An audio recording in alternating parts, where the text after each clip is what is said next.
another proud moment for us, kababayans. Isa po sa mga nanalo at naghakot ng medal sa recently concluded and recently held World Championship of the Performing Arts. Last week, we met somebody, and ngayon naman si Kay Miranda. If she looks familiar, she is familiar because you see her on ASAP. She sings there, and she just won all these medals at may mga iniwan pa daw sa bahay. Naku naman, Kay! Wow! Congratulations, first of all. Thank you po. And mamaya po maririnig niyo si Kay kumanta for us. And what I like about her voice is sobrang kahit anong oras. Diba yung ibang mga singers pagka umaga nahirapan kumanta, but you know, and you're gonna hear it later, na you hit the high notes. What is your secret? Actually po, wala naman pong secret eh. Talagang ay lagi lang po nagpa-practice, and importante po yung vocalization every morning. Ilang taon ka nung nagsimulang kumanta? I started singing po since I was 3. 3 years old? Yeah. Tapos, you said kanina, 5 years old ka pa lang, nagko-compete ka na.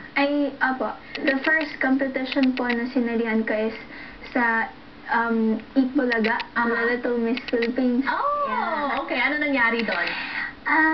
Kasi po, bata pa kasi ako, so at that time, medyo yung mga kalaban, medyo mas older. They're older. Anong pinakamasakit na pagkatalo? Siyempre, pagka nagko-compete, hindi naman pwedeng hindi natatalo. Anong pinakamasakit? Actually po, hindi ka natalo? Hindi po. Marami pong beses na natatalo, pero I don't take it seriously. Kasi po, if you take it seriously, it might affect yung point of view mo. So, pag natatalo po, parang okay lang, may next time pa naman. Ano ang pinakamasarap na pagkapanalo? Ito po. Bakit? Sobra po. Kasi, before po kami pumunta dito sa LA, medyo bumabagyo po kasi sa Philippines. So, nagkasakit po ako. Hala. Pagpunta ko po dito, I have cold cough. And sobrang wala pong boses. So, parang medyo down kami kasi hindi na namin alam kung tutuloy po ba tayo. Kasi, international competition yun. So, parang, pero po, we have like 5 days before the competition. Tapos po, ayun, kung ano-ano na pong gamot yung ininom.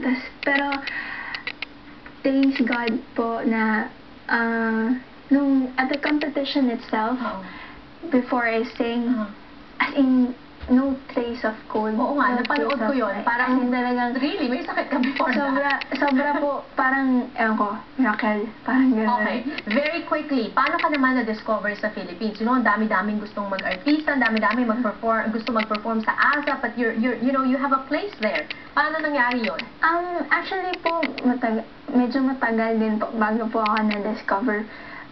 Yung tito ko po, he's part of ABS-CBN. Doon po siya nag-work. Tapos, when he saw me na kumakanta with his wife, parang sabi niya, you have a potential. Tapos,